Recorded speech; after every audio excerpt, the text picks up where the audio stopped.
everybody, this is Emmett here at Solar Farm Summit 2025, and next to me is Brooke and the doc, Dana Marie. You knew I was going to do that. I knew that. You knew we're here at Inspire. Now, Inspire is, you explained this so elegantly to me. Okay.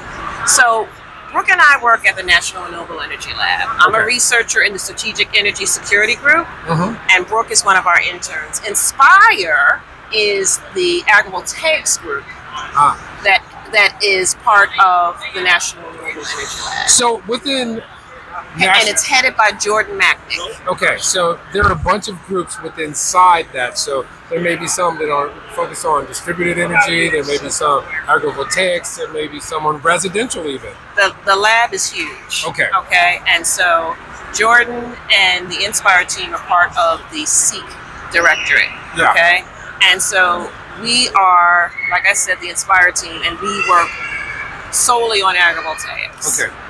So what brought you to this? What brought me to this is passion and vision and belief in the land about farmers. Were you raised on a farm, or I wasn't raised on a farm. I'm from South Jersey. All right. South Jersey. I'm a Jersey girl, born and bred. All right. You don't even sound like it. Well, because listen, I have a story. But let me tell you, I grew up with gardens in. Okay, we're the Garden State. South Jersey is the third largest producer of blueberries. Campbell Soup is headquartered in South Jersey. And so I grew up seeing farmland. Okay. And yes, we do have farmland in our... I'm just looking at all the stuff here. Oh, my goodness, yes. Because they have a plethora of information on the table that is available. But for those who are not here at the conference, if they want to find out about how you're involved with agrivoltaics, I'm going to let Brooke tell you about that. How do you find that information? Because I know there's a website. There absolutely is a website, yeah. So if you Google NREL Inspire, it'll take you to our website. We also have a LinkedIn page, Inspire Agrivoltaics, and an Instagram, which is also under Inspire Agrivoltaics. Now, what brought you to the fray? Yeah, so I have a strong background in energy economics, but I grew up ranching with my dad.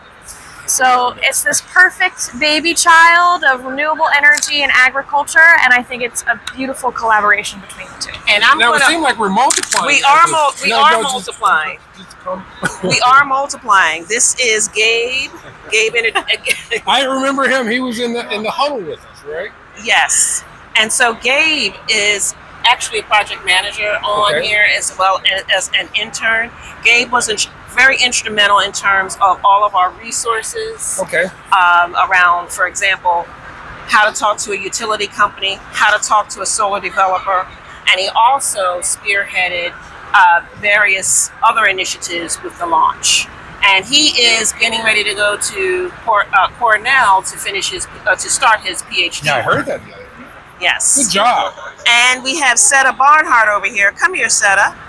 Oh, it's becoming a party now. Yeah, we're fast. Okay, so let me tell you about Seta. This is the Seta Barnhart, set of Seed Time Harvest. Seta initially came to NREL, where she participated with the Black Farmers Collaborative that was headed by Jerry Neely.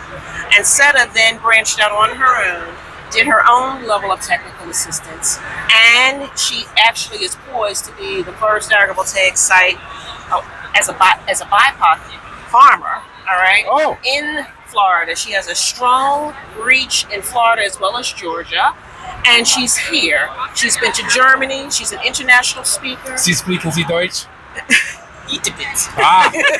She's extremely well known, and she's also participated in NREL's cohort of agrivoltaics. So Seta is basically what I like to call our landing page of agrivoltaics, because she was one of the first ones. So you have a posse of people here ready to get it. So what can you offer the public? How can they best utilize you? What is the function? Okay, so you can apply to Agritech at, what is the website, Brooke? Apply to Agritech. If you go to Inspire NREL, you Google that. We have a technical assistance page, and you can find the application and all the details there. And who is the best customer for that? Anyone can apply. anyone can apply. It's open to private entities, nonprofits, As long as you're in the governments, United States. as long as you're in the United Is that States. contiguous in the United States? Does that incorporate Puerto Rico? Yes, it does. Yes. It does. Yep. Okay. All territories. Yes. So, sometimes that's the biggest issue is people don't, know that the resource is there. They don't know if it applies to them. So that's why I asked that question, to make sure that we are viable for that. Let me tell you about this. One thing about this program, it's about your vision. Yeah. We're here to meet landowners, farmers, ranchers. And that's the information that's where required. they are. Yeah. It's not us directing. We're here to take their vision and implement it. Okay. And support with basically decision support around their initiatives, their dreams. Okay. It's about land ownership, legacy building, workforce development, a continuum, a journey. Look at our pathway here. On the agrivoltaics pathway, this is the Inspire pathway. Steps 1 through 4. Basically, this is the pre-planning stage. Okay. Okay. Then we're building in and working and partnering with and leveraging our delivery by partnering with American Farmland Trust. Okay. And that's where we're able to build along the continuum, looking at agrivoltaic scenarios, Okay. looking at working with the community, looking at things like soil health. Is there a space for urban farming with you all? Absolutely. I come from Detroit originally. Now I live out where the bunny rabbits and the soy grows. But I always remembered a lot of the Rust Belt cities where once they were populated, now there's a lot of land that can be repurposed for sustenance because some of these are food deserts. And I was wondering if there's a space that people could contact you if they need, One of the beautiful things about what the solar opportunity does is it reaches everybody, inner city, outer city. It's a matter of how we integrate solar into the systems and how we integrate food systems in everywhere. You can grow food just about anywhere. Yeah. And when you start to look at these neighborhoods that are really the food deserts, they have plots of land that they can start growing and start doing regenerative Yes. practices. They can have a few chickens as long as they're not roosters. They can have, a little sheep or two that helps build the soil, help you plant some things, and the solarization helps to do container gardens Yeah. and all those other little innovative features. I grow in aeroponic towers. They're electric towers, but they grow beautiful, wonderful leafy greens and herbs and things like that. So there's lots of ways you can incorporate solar into the usage of urban and rural communities. Yes, and remember, this is brought to you by SE Power Consulting, which is my company because I am a fractional trainer. Back to the program.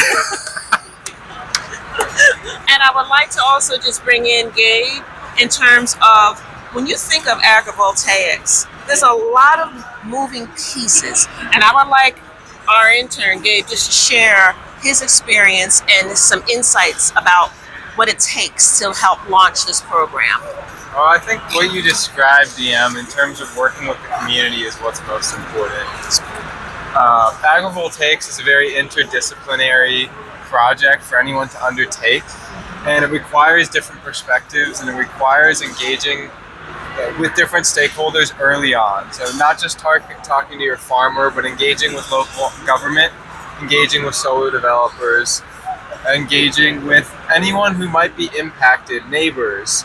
The more you can get early on feedback and talk to folks, the more likely your project is going to be successful. And like I said, circling back to that interdisciplinary perspective, one of the things I loved about our team at NREL, our Inspire team, is we have a social scientist on the team. We have a person with an economics background. We have engineers on the team. We have computer programmers. We have ex-farmers. Those different perspectives make solutions comprehensive, and they make sure that as much as possible we're pleasing every different stakeholder involved. Absolutely. So what about, here's the biggest item that prevents things from getting off the ground. Ideas are great. I know, I am the ADD king and I come up with 1,000 ideas a minute.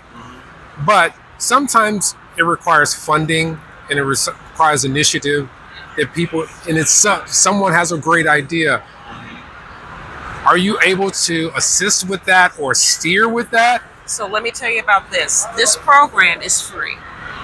It's up to 100 hours of free technical assistance, and you can't beat that. Yeah. All right. And so, with anything, to get the funding, you need the agrivoltaic scenarios. Yeah. You need to understand what these terminologies are. Yes, true. You need to understand, as what Gabe mentioned, how to engage with the utility, how to engage with the solar farm. So this is knowledge building as well as capacity building. Okay. And then that can lead into workforce development ideas. All right. And so that's in terms of, it may not necessarily be hands-on cash, but what we're providing is invaluable. Yes, because knowledge is king. And knowledge on how to navigate the financial landscape, what grants are available to apply for. So can you steer somebody? So they may know that grants are available, but a big portion of it is getting the grant written. Right. Yeah. Can you help them with that as well? So AFT has American Farmland Trust. They have resources that can provide support around that. And we are going to be touching along that in the continuum on the agrivoltaics, the Inspire Agrivoltaics pathway.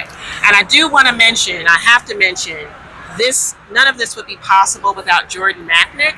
He is the PI on the Inspire project.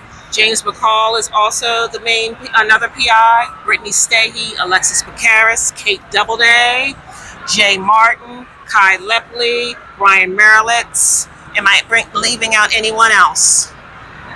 Hannah. I can't even Might as forget well list- Hannah. Yeah. Absolutely. So we are the Inspire, team, and there's another person that I'm missing. But in any event, we work also, even though this program is domestic. Yes. The Inspire team does also do work internationally as well. Okay. But this program is U.S. based. Okay.